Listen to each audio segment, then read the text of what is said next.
Price lord, hallelujah. ದೇವರ ನಾಮಕ್ಕೆ ಸ್ತೋತ್ರವಾಗಲಿ. ಪ್ರಾರ್ಥನೆ ಮಾಡಿಕೊಳ್ಳೋಣ. ಸರ್ವ ಸೃಷ್ಟಿಕರ್ತನ ತಂದೆಯ ದೇವರೇ, ಮಗನ ದೇವರೇ, ಪರಿಶುದ್ಧಾತ್ಮನೇ, ದೇವ ನಿಮ್ಮ ನಾಮಕ್ಕೆ ಸ್ತೋತ್ರ ಸ್ವಾಮಿ. ಈ ದಿವಸ ಈ ಸಮಯವೂ ಕೂಡ ನಿಮ್ಮಿಂದ ನೇಮಕವಾದಂತಹ ದಿವಸ ಸಮಯವಾಗಿದೆ, ಅದಕ್ಕಾಗಿ ಸ್ತೋತ್ರ. ಈ ದಿವಸದ ಸಂದೇಶದ ಭಾಗವನ್ನು ಹೇರಳವಾಗಿ ಆಶೀರ್ವದಿಸಿರಿ. ನಿಮ್ಮ ಪವಿತ್ರ ಆತ್ಮರ ಮೂಲಕ ನಡೆಸುವುದಕ್ಕಾಗಿ ನಿಮಗೆ ಸ್ತೋತ್ರ. ನಿಮ್ಮ ಪ್ರೀತಿ ಸಹಾಯಲ್ಲದೆ ಏನು ಮಾಡಲು ಸಾಧ್ಯವಿಲ್ಲ. ನಿಮ್ಮೆಲ್ಲ ಉಪಕರಣಗಳಿಗಾಗಿ, ಪ್ರೀತಿಗಾಗಿ ಕೃತಜ್ಞತಾ ವಂದನೆಗಳು. ಯೇಸುವಿನ ನಾಮದಲ್ಲಿ ಪ್ರಾರ್ಥಿಸಿದ್ದೇನೆ ನಮ್ಮ ತಂದೆ, ಆಮೇನ್, ಆಮೇನ್. ಇದನ್ನು ಕೇಳುತ್ತಿರುವ ನನ್ನ ಸಹೋದರ ಸಹೋದರಿಯರೇ, ನಿಮಗೂ ಕೂಡ ನನ್ನ ಹೃದಯಪೂರ್ವಕವಾದಂಥ ನಮಸ್ಕಾರಗಳು. ಈ ದಿವಸದ ಸಂದೇಶದ ಭಾಗವು ಕೂಡ ಆದಿಕಾಂಡ 46ನೇ ಅಧ್ಯಾಯ 30ರಿಂದ ಆದಿಕಾಂಡ 46ನೇ ಅಧ್ಯಾಯ 30ರಿಂದ ದೇವರ ನಾಮಕ್ಕೆ ಸ್ತೋತ್ರವಾಗಲಿ. ವಚನದ ಕಡೆಗೆ ಹೋಗೋಣ. ನಿನ್ನೆವರೆಗೆ ನಾವು ನೋಡಿಕೊಂಡಿದ್ದೇವೆ, ಯೋಸೇಫನ ಐಗುಪ್ತ ದೇಶದಲ್ಲಿದ್ದ. ಅಲ್ಲಿಂದ ಅವನ ಅಣ್ಣ ತಮ್ಮಂದಿರ ವಾಪಸ್ಸು ದವಸ ಧಾನ್ಯಗಳನ್ನ ತೆಗೆದುಕೊಂಡು ಕಾನಾನ್ ದೇಶಕ್ಕೆ ಹೋದರು. ಅಲ್ಲಿಂದ ಮತ್ತೆ ಯೋಸೇಫನಿದ್ದ ವಿಷಯವನ್ನು ತಿಳಿಸಿದರು. ಅಲ್ಲಿಂದ ಅವರೆಲ್ಲರೂ ಯೋಸೇಫನ ಏನು ಮಾಡ್ದ, ಐಗುಪ್ತ ಅರಸನ ಅಪ್ಪನೆ ಮೇರೆಗೆ ಅವರು ಐಗುಪ್ತ ದೇಶಕ್ಕೆ ಬರಲು ರಥವನ್ನು ಕೊಟ್ಟು ಕಳಿಸಿದ್ರು. ಅಲ್ಲಿಂದ ಯೋಸೇಫನ ಅಣ್ಣಂದಿರು, ತಂದೆ ತಾಯಿ, ಬಂಧು ಬಳಗ ಎಲ್ಲ ಸೇರಿ ಒಟ್ಟು 47 ಮಂದಿ ಬಂದು ಐಗುಪ್ತ ದೇಶವನ್ನು ತಲುಪಿದರು ಎಂಬುದಾಗಿ. ಹಾಗೆ ಇವತ್ತು ಮುಂದುವರಿಸೋಣ 30ನೇ ವಚನದಿಂದ. ನಾನು ನಿನ್ನ ಮುಖವನ್ನು ಕಂಡು ನೀನು ಇನ್ನೂ ಜೀವದಿಂದಿರುವುದನ್ನು ತಿಳಿದುಕೊಂಡದ್ದರಿಂದ ಸಂತೃಪ್ತನಾಗಿ ಸಾಯುವೆನು ಎಂದು ಹೇಳಿದನು. ನೋಡಿ, ಯಾಕೋಬನಿಗೆ ಬಹಳ ಸಂತೋಷವಾಯಿತು. ಅವನು ಏನಾದರೂ ಗೊತ್ತಿಲ್ಲ ಅಂತ ಅಣ್ಣಂದಿರು ಸುಳ್ಳು ಹೇಳಿ ಏನೇನೋ ಮಾಡಿ ಅವನ ಐಗುಪ್ತ ದೇಶಕ್ಕೆ ಮಾರಿದ್ರು. ಆಗ ಕೊನೆಗೂ ಕೂಡ ಯೋಸೇಫನ ಗುರುತನ್ನೇ ಅವನು ಒಂದು ಯೋಚನೆಯನ್ನೇ ಇಲ್ಲದಾಗಿರಬಹುದು. ಆದರೆ ನೋಡಿ, ಅಷ್ಟು ಸಂತೋಷದಿಂದ ಇನ್ನು ಸಂತೋಷದಿಂದ ನಾನು ಸಾಯ್ತೇನೆ ಅಂತ ಹೇಳ್ತಾನೆ. ಆಗ ಬಹಳ ಒಂದು ಬೇಸರದಲ್ಲಿದ್ದ ಅಂತ ದೇವರ ನಾಮಕ್ಕೆ ಸ್ತೋತ್ರವಾಗಲಿ. ಹಾಗೆ ಇವತ್ತು ಸರಿಯಾದ ಒಂದು ತಂದೆಯಂದಿರಿಗೆ ಒಂದು ಮಗನ ಕಳೆದುಕೊಂಡಾಗ ಬಹಳ ಒಂದು ಬೇಸರವಾಗ್ತದೆ. ಅದಕ್ಕೆ ಹೇಳೋದು, ತಂದೆಯಿಂದ ಮಕ್ಕಳು ಯಾವಾಗಲೂ ವಯಸ್ಕಾಲದಲ್ಲಿ ದೂರವಾಗಿರಬಾರದು, ಅವರಿಗೊಂದು ಪ್ರೀತಿ ಇರ್ತದೆ. ಅದಕ್ಕೆ ವಿಮೋಚನ ಕಂಡ 20ನೇ ಅಧ್ಯಾಯ 12ನೇ ವಚನ, ಎಫೆಸ್ಯರಿಗೆ ಬರೆದ ಪತ್ರ 6ನೇ ಅಧ್ಯಾಯ 1-3 ಮತ್ತು ಕೊಲೊಸ್ಸೆಯರಿಗೆ 20ನೇ ಅಧ್ಯಾಯದಲ್ಲಿ ಕೂಡ ನಾವು ಇದನ್ನು ಓದುತ್ತೇವೆ. ನಿನ್ನ ತಂದೆ ತಾಯಿಗಳನ್ನು ಸನ್ಮಾನಿಸು, ಗೌರವಿಸು ಅಂತೇಳಿ ದೇವರ ನಾಮಕ್ಕೆ ಸ್ತೋತ್ರವಾಗಲಿ. ಮುಪ್ಪಿನ ಸಮಯದಲ್ಲಿ ತಂದೆ ತಾಯಿಯನ್ನ ಚೆನ್ನಾಗಿ ಗೌರವಿಸಬೇಕು, ಪ್ರೀತಿಯಲ್ಲಿ ನೋಡ್ಕೊಳ್ಬೇಕು ಅಂತ ಇದುವೇ ಹೇಳೋದು. ಒಂದು ವೇಳೆ ಅವರು ತಪ್ಪು ಮಾಡಿರ್ತಾರೆ, ಏನೋ ಮಾಡ್ಬೋದು, ಅದಕ್ಕೆ ಅವರಿಗೆ ತೀರ್ಪು ಕೊಡೋದು, ಶಿಕ್ಷೆ ಕೊಡೋದು ಅಧಿಕಾರ ಮಕ್ಕಳಿಗೆ ಇಲ್ಲ. ಅದಕ್ಕೆ ದೇವರಿದ್ದಾನೆ. ಆದರೆ ಮಕ್ಕಳ ಕರ್ತವ್ಯವನ್ನು ಅವರು ಮಾಡಲೇ ಬೇಕು. ಮುಪ್ಪಿನ ಕಾಲದಲ್ಲಿ ಅವರನ್ನು ಸಂತೋಷಗೊಳಿಸಬೇಕು ಅಂತ ಇದರ ಅರ್ಥ. ಅವರಿಗೂ ಒಂದು ಮಕ್ಕಳ ಬಗ್ಗೆ ಏನೇ ಆದರೂ, ಮಕ್ಕಳು ಏನೇ ಒಳ್ಳೇದು ಮಾಡಿರಲಿ ಕೆಟ್ಟದ್ದು ಮಾಡಿರಲಿ, ಏನೇ ಆದರೂ ಮಕ್ಕಳ ಬಗ್ಗೆ ಅವರಿಗೆ ಯೋಚನೆ ಇರ್ತದೆ. ದೇವರ ನಾಮಕ್ಕೆ ಸ್ತೋತ್ರ. ಹಾಗೆ ಅಲ್ಲಿಂದ 31-32 ಓದಿಕೊಳ್ಳೋಣ. ಯೋಸೇಫನು ತನ್ನ ಅಣ್ಣ ತಮ್ಮಂದರಿಗೂ ತಂದೆಯ ಮನೆಯವರೆಲ್ಲರಿಗೂ, ನಾನು ಹೋಗಿ ಫರೋಹನ ಸನ್ನಿಧಿಯಲ್ಲಿ ನೀವು ಬಂದ ವರ್ತಮಾನವನ್ನು ತಿಳಿಸಿ, ಕಾನಾನ್ ದೇಶದಲ್ಲಿದ್ದ ನನ್ನ ಅಣ್ಣ ತಮ್ಮಂದಿರು ನನ್ನ ತಂದೆಯವರು ಒಟ್ಟಿಗೆ ನನ್ನ ಬಳಿಗೆ ಬಂದಿದ್ದಾರೆ. ಅವರು ಪಶುಪಾಲಕರಾದ್ದರಿಂದ ಕುರಿ ಕಾಯುವವರಿಗೆ ಸಂಬಂಧಪಟ್ಟವರು. ಅವರು ತಮ್ಮ ಕುರಿದನಗಳನ್ನು ತಮಗಿರುವ ಸರ್ವಸ್ವವನ್ನು ತಂದಿದ್ದಾರೆ ಎಂದು ಹೇಳುತ್ತೇನೆ ಅಂತ ಯಾರು ಯೋಸೇಫ ಹೇಳ್ತಾ ಇದ್ದಾನೆ. ನಾನು ಅರಸನ ಹತ್ರ ಹೋಗ್ತೇನೆ, ಕಾನಾನ್ ದೇಶದಿಂದ ನನ್ನ ತಂದೆ ಅಣ್ಣ ತಮ್ಮಂದಿರೆಲ್ಲ ಬಂದಿದ್ದಾರೆ, ಅವರು ಪಶು ಕಾಯುವವರು, ಕುರಿದನಗಳನ್ನು ಮೇಯಿಸುವವರು, ಅವರು ಎಲ್ಲವನ್ನು ತಂದಿದ್ದಾರೆ ಅಂತ ಹೇಳಿ. ಹಾಗೆ ಇವನು ಹೋಗಿ ಏನ್ ಮಾಡ್ತಾ ಇದ್ದಾರೆ, ಅಲ್ಲಿ ಜೋಸೆಫನು ಐಗುಪ್ತ ದೇಶದ ಅರಸನಿಗೆ ಇದನ್ನು ಹೇಳಿದ. ದೇವರ ನಾಮಕ್ಕೆ ಸ್ತೋತ್ರ. ಅಲ್ಲಿಂದ 33-34ನೇ ವಚನ, ಆದಿಕಾಂಡ 46, 33, 34. ಫರೋಹನನು ನಿಮ್ಮನ್ನು ಕರೆಸಿ ನಿಮ್ಮ ಕೆಲಸವೇನೆಂದು ಕೇಳಿದರೆ, ನೀವು ಚಿಕ್ಕಂದಿನಿಂದ ಇದುವರೆಗೂ ನಿಮ್ಮ ಸೇವಕರಾದ ನಾವು ನಮ್ಮ ಪೂರ್ವಿಕರ ಪದ್ಧತಿಯ ಮೇರೆಗೆ ಪಶುಪಾಲಕರು ಅನ್ನಿರಿ. ಪಶುಪಾಲಕರು ಐಗುಪ್ತರಿಗೆ ಅಸಹ್ಯವಾಗಿರುವುದರಿಂದ ಗೋಷನ್ ಸೀಮೆಯನ್ನು ನಿಮ್ಮ ನಿವಾಸಕ್ಕೆ ನೇಮಿಸುವನು ಅಂದನು. ದೇವರ ನಾಮಕ್ಕೆ ಸ್ತೋತ್ರ. ಆಗ ನೋಡಿ, ಜೋಸೆಫ್ ಹೇಳ್ಕೊಡ್ತಾನೆ, ಅವ್ರಿಗೆ ನಿಮ್ಮ ಕೆಲಸ ಏನು ಅಂತ ಅವನು ಕೇಳ್ಬೋದು. ಕೇಳಿದ್ರೆ ನಾವು ಈ ರೀತಿ ನಮ್ಮ ಆದಿ ಕಾಲದಿಂದಲೇ ಕುಲ ಕಸುಬು ಬಂದಿರೋದೇ ಯಾವುದು, ಪಶುಪಾಲಕರು ಅಂದರೆ ದನಗಳನ್ನು ಮೇಯಿಸುವವರು, ದನಗಳನ್ನು ಸಾಕುವವರು, ಕುರಿಗಳನ್ನು ಸಾಕುವವರು, ಕುರಿ ಕಾಯುವವರು ಅಂತ ಹೇಳಬೇಕು. ಐಗುಪ್ತ ದೇಶದವರಿಗೆ ಇದು ಬಹಳ ಒಂದು ಅಸಹ್ಯ ಅಂತ, ಅಂದರೆ ಅಲ್ಲಿ ಬರೀ ಮುಸ್ಲಿಮ್ಸ್ ರಾಷ್ಟ್ರ ಅದು.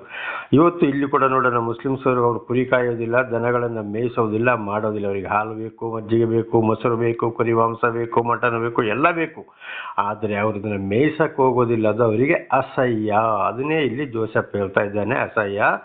ಆದ್ರಿಂದ ನಿಮ್ಮನ್ನು ಐಗುಪ್ತ ದೇಶದ ಒಂದು ಗೋಷನ್ ಸೀಮೆ ಅಂದರೆ ಅದು ಯಾವುದೋ ಒಂದು ಏರಿಯಾ ಆಗಿರ್ಬೋದು, ಅಲ್ಲಿ ನಿಮ್ಮನ್ನು ಬಿಡಬಹುದು, ನೀವು ಕೇಳಿದ್ರೆ ಹೀಗೆ ಹೇಳಿ ಅಂತ. ದೇವರ ನಾಮಕ್ಕೆ ಸ್ತೋತ್ರವಾಗಲಿ. ಹಾಗೆ ಇದರ ಇನ್ನೊಂದು ಅರ್ಥ ನೋಡಿ, ಜೋಸೆಫ್ ಏನು ಹೇಳ್ದ ತಂದೆಗೆ ಅಣ್ಣಂದಿರಿಗೆ, ನಾವು ಇಂಥ ಕಸಬಿನವರು ಅಂತ ಹೋಗಿ ಹೇಳಿ ಅಂತೇಳಿ. ಹಾಗೆ ಇದು ಏನಪ್ಪ ಇದರ ಅರ್ಥ ಅಂದರೆ, ದೇವರು ಒಂದೊಂದು ಜನಾಂಗಕ್ಕೆ ಒಂದೊಂದು ಕಸುಬನ್ನು ಕೊಟ್ಟಿದ್ದಾರೆ. ಈಗ ನೋಡಿ, ಉದಾಹರಣೆಗೆ ಕುರಿಕಾಯವರು, ಅವರು ಕುರಿಗಳನ್ನೇ ಮೇಯಿಸಿಕೊಂಡು ಎಲ್ಲೆಲ್ಲಿಗೋ ಹೋಗ್ತಾರೆ. ಎಷ್ಟೆಷ್ಟೋ ಕುರಿಗಳನ್ನು ಬೇಸಿಗೆಗಾಲದಲ್ಲಿ ಹೊರಟು ತಿರುಗಿನ ಮನೆಗೆ ಬರೋದು ಯಾವಾಗಲೂ, ಇದನ್ನು ಇವತ್ತು ನಾವು ಕಾಣ್ತಾ ಇದ್ದೇವೆ. ಯಾವ ಊರಿಂದ ಯಾವ ಊರಿಗೋ ಬರ್ತಾರೆ ಕುರಿಗಳನ್ನು, ಅದು ದೇವರು ಅವರಿಗೆ ಕೊಟ್ಟ ಕಸಬು. ಇನ್ನು ಕೆಲವರು ದನಗಳನ್ನು, ಅಂದರೆ ಅವರಿಗೆ ಗೊಳ್ಳರು ಅಂತ ಹೇಳ್ತಾರೆ. ಎಲ್ಲರೂ ಸಾಕ್ತಾರೆ ಈಗ ದನಗಳನ್ನು ಹೆಚ್ಚಿನಂಶ, ಆದರೆ ಗೊಳ್ಳರು ಸಾಕುವಷ್ಟು ಒಂದು ಪ್ರೀತಿ ವಿಶ್ವಾಸದಲ್ಲಿ ದನಗಳನ್ನು ಯಾರೂ ಮೇಯಿಸುವುದಿಲ್ಲ. ದೇವರ ನಾಮಕ್ಕೆ ಸ್ತೋತ್ರವಾಗಲಿ. ಇನ್ನು ಕೆಲವರಿಗೆ ಬರೀ ಕೃಷಿ, ಈ ಒಕ್ಕಲಿಗರು, ಗೌಡರುಗಳು, ರೆಡ್ಡಿಗಳು ಅಂತೆಲ್ಲ ಹೇಳ್ತಾರೆ. ಇಂಥವರಿಗೆ ಬರೀ ಏನಾಗಿದೆ, ಅವರಿಗೆ ಕೃಷಿಯ ಮೇಲೆ ಬಹಳ ಅವಲಂಬಿತ. ದೇವರ ನಾಮಕ್ಕೆ ಸ್ತೋತ್ರವಾಗಲಿ. ಹಾಗೆ ನೋಡಿ, ಇವತ್ತು ಕಟ್ಟಿಂಗ್ ಮಾಡೋರು, ಅವರಿಗೆ ಅದೇ ಒಂದು ಪದ್ಧತಿಯಲ್ಲಿ ಅವರು ಹಾಗೇ ಹೋಗ್ತಾ ಇರ್ತಾರೆ. ಏನಾದರೂ ಆ ಕಸುಬನ್ನು ಅವರು ಬಿಡುವರಲ್ಲ. ಹಾಗೆ ಇವತ್ತು ವಿದ್ಯಾಭ್ಯಾಸ ಕಲಿತು ಏನೋ ಬೇರೆ ಬೇರೆ ಬೇರೆ ಬೇರೆ ಕೆಲಸಕ್ಕೆ ಹೋಗ್ತಾರೆ. ಆದರೆ ಕುಲ ಕಸುಬು ಏನಾಗಿದೆ, ಅದೇ ರೀತಿ ಒಂದೊಂದು ಕುಲಕ್ಕೆ ಒಂದೊಂದು ಕೆಲಸವನ್ನು ಕೊಟ್ಟಿದ್ದಾರೆ. ಅದನ್ನೇ ಇಲ್ಲಿ ಜೋಸೆಫನು ಅಣ್ಣ ತಮ್ಮಂದರಿಗೆ ಅದನ್ನೇ ಹೇಳಿದ, ಇಂಥವ್ರು ಅಂತ ಹೇಳಬೇಕು ಅಂತೇಳಿ. ದೇವರ ನಾಮಕ್ಕೆ ಸ್ತೋತ್ರ. ಈಗ ಆದಿಕಾಂಡ 46ನೇ ಅಧ್ಯಾಯ ಮುಕ್ತಾಯವಾಯಿತು. 47ನೇ ಅಧ್ಯಾಯಕ್ಕೆ ಹೋಗೋಣ. ಆವಾಗ ಆದಿಕಾಂಡ 47 1ರಿಂದ 6ರವರೆಗೆ ಓದುವಾಗ, ಜೋಸೆಫನು ಹೋಗಿ ಅರಸನಿಗೆ ತಿಳಿಸಿದ, ನನ್ನ ಅಣ್ಣ ತಮ್ಮಂದಿರೆಲ್ಲ ಬಂದಿದ್ದಾರೆ, ಅವರು ಈ ರೀತಿ ಅಲ್ಲಿದ್ದಾರೆ, ಅವರ ಕೆಲಸವೇ ಇದು ಅಂತೇಳಿ. ಆಗ ಅರಸ ಏನು ಹೇಳ್ತಾನೆ, ಅವರನ್ನು ಪಶುಪಾಲಕರನ್ನಾಗಿ ನೇಮಿಸು ಎಂದನು ಅರಸ. ಆಯಿತು, ಅವರು ಅದೇ ಕೆಲಸವನ್ನು ಮಾಡಲಿ, ನೀ ಅದೇ ಕೆಲಸಕ್ಕೆ ಅವರನ್ನು ನೇಮಿಸು. ನೋಡಿ, ಜೋಸೆಫನು ಹೇಳಿದಾಗೆ ಆಯಿತು. ಹಾಗೆ ಅವನಿಗೆ ಗೊತ್ತಿತ್ತು ಮೊದಲು ಈ ರೀತಿ ಹೇಳ್ತಾ ಅಂತ. ಅರಸನು ಕೂಡ ಏನು ಮಾಡ್ದ, ಅದೇ ಕೆಲಸವನ್ನ ಕೊಟ್ಟ. ಯಾರಿಗೆ? ಜೋಸೆಫನ ಅಪ್ಪಂದರಿಗೆ ಮತ್ತು ಅಣ್ಣ ಮತ್ತು ಈ ಒಂದು ತಮ್ಮನಿಗೆ. ದೇವರ ನಾಮಕ್ಕೆ ಸ್ತೋತ್ರ. ಹಾಗೆ 7ರಿಂದ 10, 47, 7ರಿಂದ 10ರವರೆಗೆ ಓದುವಾಗ, ಅರಸನ ಮುಂದೆ ಯಾಕೋಬನು ಆಶೀರ್ವದಿಸಿದನು. ಅನ್ನೋದಲ್ಲಿ ಹೋದ ಆ ಅರಸರನ್ನ ಏನು ಮಾಡಿದವ, ಅರಸನ ಮುಂದೆ ಹೋಗಿ ಯಾಕೋಬನು ನಿಂತ ಅರಸನಿಗೆ ಆಶೀರ್ವಾದ ಮಾಡಿದ. ದೇವರ ನಾಮಕ್ಕೆ ಸ್ತೋತ್ರ. ಹಾಗೆ ಇವತ್ತು ನಾವು ಹಿರಿಯರಾದ ನಾವು ಎಲ್ಲಿಗಾದರೂ ಯಾವುದಾದ್ರು ಅಧಿಕಾರಿಗಳ ಮುಂದೆ ಹೋಗುವುದಾದರೆ, ಯಾವುದಾದ್ರು ಕೆಲಸದ ನಿಮಿತ್ತ ಯಾರ ಮನೆಗಾದರೂ ಹೋಗುವುದಾದರೆ, ಅವರ ಮುಂದೆ ಹೋಗಿ ಸುಮ್ಮನೆ ಕೈ ಕಟ್ಟಿ ನಿಂತುಕೊಳ್ಳೋದಲ್ಲ, ಮುಖ ದಪ್ಪ ಮಾಡಿಕೊಳ್ಳೋದಲ್ಲ, ಆ ಕಡೆ ನೋಡೋದಲ್ಲ, ದುರಿಗುಟ್ಟು ನೋಡೋದಲ್ಲ. ಅವರನ್ನು ಏನು ಮಾಡಬೇಕು, ನಾವು ಸಂತೋಷದಿಂದ ಅವರಿಗೆ ಗೌರವವನ್ನು ಸಲ್ಲಿಸಬೇಕು. ಹಿರಿಯವರಾಗಲಿ ಕಿರಿಯವರಾಗಲಿ ಹಿರಿಯರಿಗೆ ತಕ್ಕಾದ ಗೌರವ. ಆಮೇಲೆ ಅವ್ರಿಗೆ ಏನು ಮಾಡಬೇಕು, ಅಯ್ಯೋ ದೇವರು ನಿಮ್ಮನ್ನು ಒಳ್ಳೇದು ಮಾಡಲಿ ಅಪ್ಪ, ದೇವರು ನಿಮ್ಮನ್ನು ಆಶೀರ್ವಾದ ಮಾಡಲಿ ಅಂತ ಇಂಥ ಆಶೀರ್ವಾದವನ್ನೇ ನಾವು ಮಾಡಬೇಕು. ಅವರು ಯಾರೇ ಆಗಲಿ ಏನೇ ಆಗಲಿ. ಕಿರಿಯರಾದರೆ ಆಯ್ತಪ್ಪ, ದೇವರು ನಿನ್ನನ್ನು ಚೆನ್ನಾಗಿಟ್ಟಿರಲಿ, ಚೆನ್ನಾಗಿರೋ, ಈ ಮಾತನ್ನು ಹೇಳಬೇಕು. ಆಗ ಅವರಿಗೆ ಏನಾಗ್ತದೆ, ಸಂತೋಷವಾಗ್ತದೆ. ಇದನ್ನೇ ಯಾಕೋಬನು ಐಗುಪ್ತ ದೇಶದಲ್ಲಿ ಅರಸನ ಮುಂದೆ ಮಾಡಿದ್ದು. ಆದರೆ ಇವತ್ತಿನವ್ರು ಏನು ಮಾಡ್ತಾರೆ ನೋಡಿ, ಎಷ್ಟೋ ವರ್ಷ ಹೋಗ್ತಾ ಬರ್ತಾ ಇದ್ರು, ಪರಿಚಯ ಇದ್ರು, ಮುಖವನ್ನು ದಪ್ಪ ಮಾಡ್ಕೊಳ್ತಾರೆ, ನೋಡಿಕೊಳ್ಳೋದಿಲ್ಲ, ಮಾತೇ ಆಡೋದಿಲ್ಲ. ನಾನು ಯಾರಿಗೆ ಕಮ್ಮಿ, ನಾನಂಥವನು, ನಾನಿಂಥವನು, ಅಥವಾ ನಾನು ಆ ಜಾತಿಯವನು, ನಾನು ಈ ಜಾತಿಯವನು, ಯಾರಿಗೆ ನಾವು ತಲೆ ಹೋಗಬೇಕು, ನಾನು ಯಾರಿಗೂ ಹೆದರವನಲ್ಲ, ಬಗ್ಗವನಲ್ಲ. ಇದು ಬಹಳ ಜನರಲ್ಲಿ, ಅಂದರೆ ಬಹಳ ಜನರಲ್ಲಿ ಇವತ್ತು ಈ ಒಂದು ಕಠಿಣ ಮನಸ್ಸು ಅವರ ಹೃದಯದಲ್ಲಿ ನಾಟಿತ್ತಲೇ ಇದೆ. ಇಂಥವ್ರನ್ನ ನಾವು ಅನೇಕ ಕಡೆ ಕಾಣಬಹುದು. ಮನೆಗೆ ಹೋದ್ರು ಕೂಡ ನಮಸ್ತೆ ಅಂಕಲ್, ಇಲ್ಲ ನಮಸ್ತೆ ಅಣ್ಣ, ನಮಸ್ತೆ ತಾತ, ಬನ್ನಿ ಕೂತ್ಕೊಳ್ಳಿ, ನೀರು ಕುಡೀರಿ, ಈ ಒಂದು ಗೌರವವೇ ಇಲ್ಲ. ಬದಲಾಗಿ ಏನು ಮಾಡ್ತಾರೆ, ಇನ್ನು ಅವರ ವಯಸ್ಸಿನವರೇ ಬಂದು ಏನೇನೋ ಮಾತಾಡ್ತಾರೆ, ತಕ್ಷಣ ಕೈಗೆ ಮೊಬೈಲ್ ಬಂದು ಬಿಡ್ತದೆ, ಅದರಲ್ಲಿ ನೋಡುವುದೇ ಬೇರೆ, ನೆಗಾಡುವುದೇ ಬೇರೆ.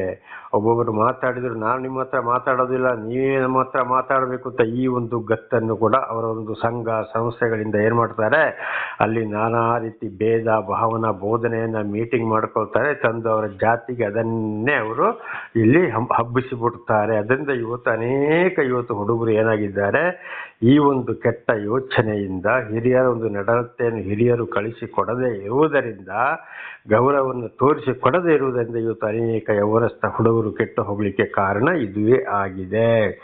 ಅದರಿಂದ ನಾವು ಏನು ಮಾಡಬೇಕು, ಹಿರಿಯರಾಗಲಿ ಕಿರಿಯರಾಗಲಿ ಅಧಿಕಾರಿಗಳ ಮುಂದೆ ನಾವು ನಿಲ್ಲುವಾಗ ಅವರಿಗೆ ಸಲ್ಲತಕ್ಕ ಗೌರವವನ್ನು ಕೊಡಬೇಕು. ಆಗ ಅವರು ಕೂಡ ಅಂಥವರಿಗೆ ಪ್ರೀತಿಯನ್ನು ತೋರಿಸುವವರಾಗಿದ್ದಾರೆ. ಇದು ಯಾಕೋಬನ ವಿಷಯದಲ್ಲಿ ಅದೇ ಆಗಿದ್ದೀಗ.